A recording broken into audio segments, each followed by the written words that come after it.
I guess he's saying, how can I move on, is what he's really asking without asking, isn't he?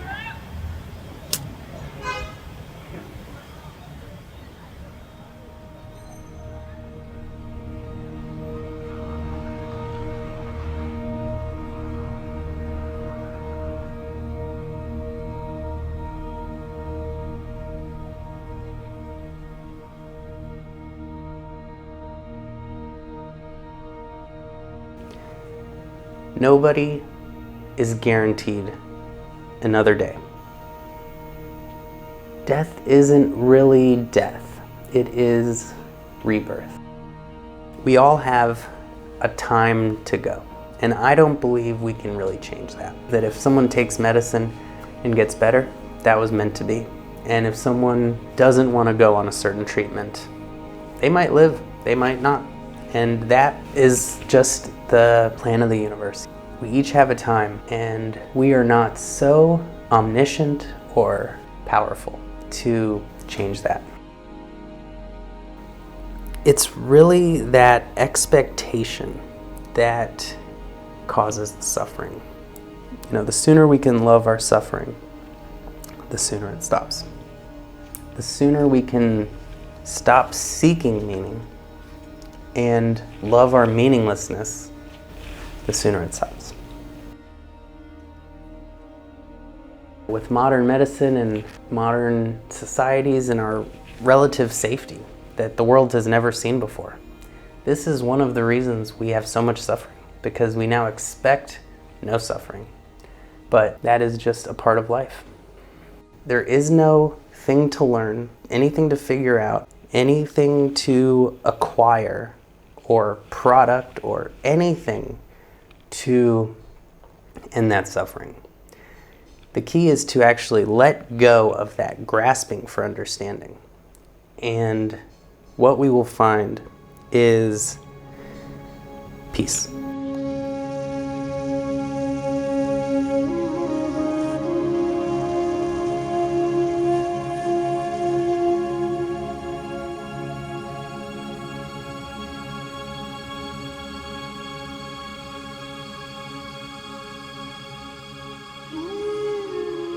We really need to take a step back and realize, like, we are a small player in this game of life.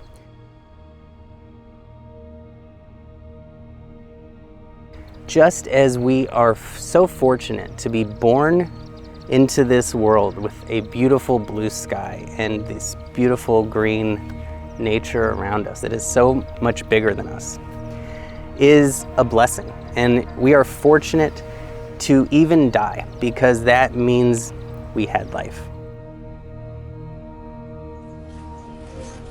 How old are you, sir? 5 years old? Every day is a gift, and none of us know, what tomorrow will bring. As is in birth, a transformation that happens. There is a transformation as we lose people. We see that in a much deeper sense, the impermanence of everything, that death is intertwined with birth, that to receive is to lose.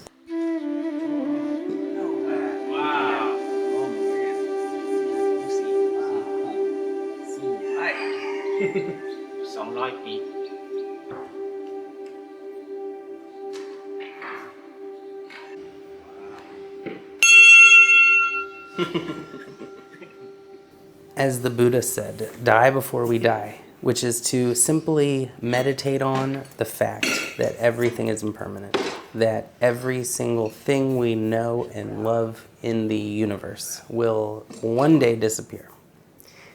And that is okay.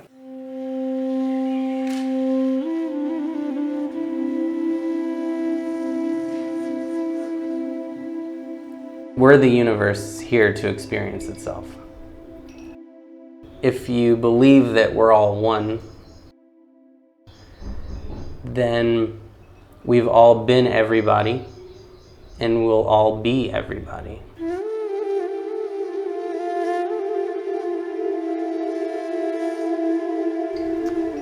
Birth and death are really illusions. There really is no beginning and there is no end. Before this life, we were alive in our parents, and before that, we were alive in our grandparents and our ancestors. One thing gets passed on to another. One form changes to another. Just as in death, our energy gets passed on.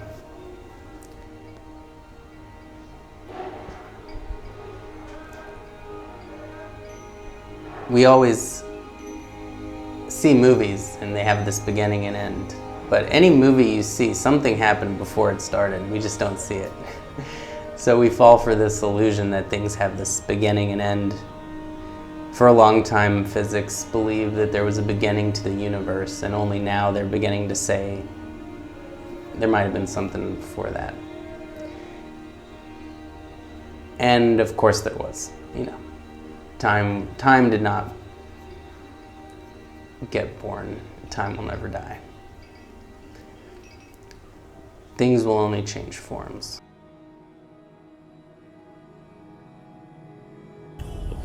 Isn't it funny that when we lose someone, the memory of them, instead of bringing up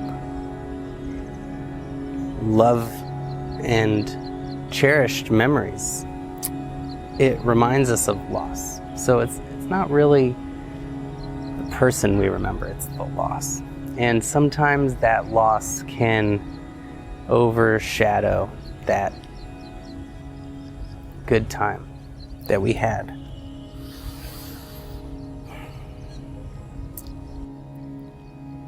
And we may feel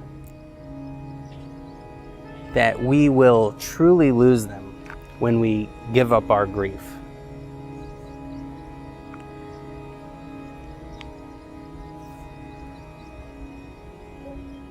But I promise you that love and those memories will stay there.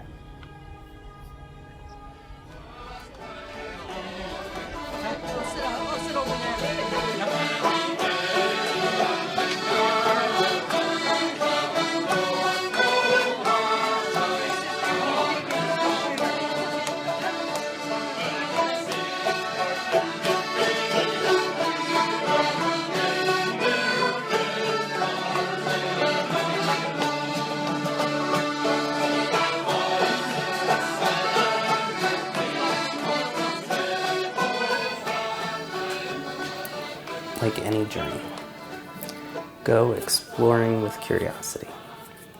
And remember that it is truly the most profound expression of love we'll ever experience, the most intense. Sometimes after we lose someone, we see them in a clearer picture, and we put aside whatever grudges we were holding against them. When there are two egos involved, there can be a lot of clashes. And when just one ego goes away, all of that conflict ends. And suddenly we see a person in a clearer light. And these egos really create a huge barrier to reality, to other people. And so we don't really relate to people as they are. We relate from our ego to their ego. And so there's these two walls between us and other people.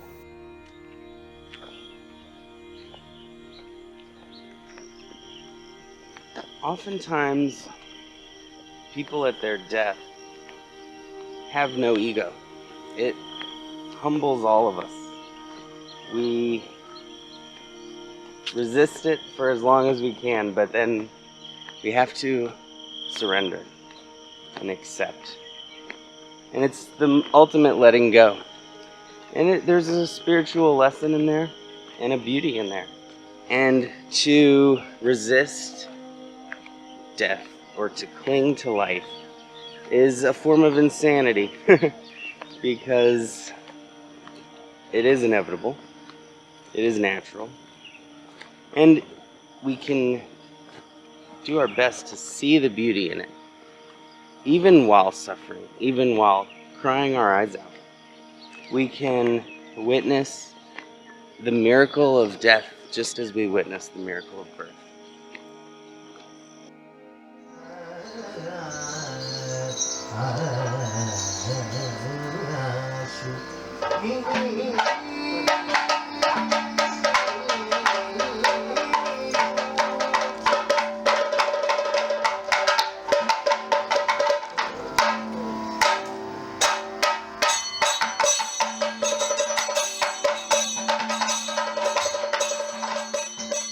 We really have two choices in life.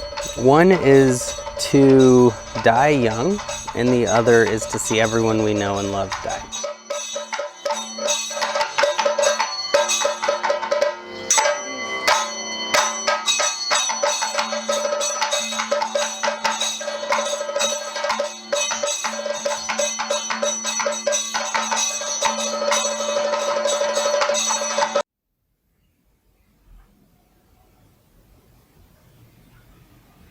Even though we know that these bodies start to decay the moment we're born, before our eyes, we don't see this decay. We see what seems like a permanent person, unchanging. It creates a deception that things last forever. People are changing constantly. Thoughts and emotions are changing constantly. Our dreams and fears and tastes are changing constantly. Our cells are dying and being reborn constantly. The more we simply observe our own thoughts constantly changing, constantly coming and going, the more we recognize that everything is in this state of change, then not only will death not seem so unbearable, but we will not even see it as an end, because we will understand that there is no beginning and there is no end. There is only changes. Changes in form and the flows of energy. But I know that whether we're here for one day or 100 years, every breath is a gift. We had life, and it was precious. And the only difference really is how fully present were we for those moments. There is no moment of death that we can pinpoint. It is a gradual process, a shift. When we realize that there's really no single moment you're born, there's no single moment you die, then we can really take peace and solace in the fact that nothing's ever gone.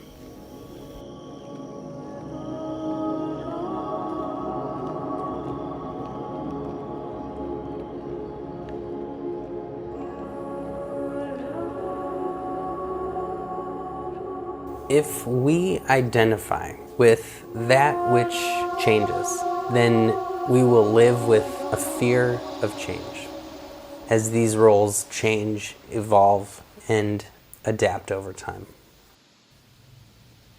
When we identify with that which is eternal and formless, that one life that is the same in every living being on the planet, that never-ending consciousness of the universe. And when we identify with that source of life that is in all beings, that created all beings, we recognize that perfection of design within ourselves, that there is nothing to fear. that there is nothing that can be taken from us because we are one with everything.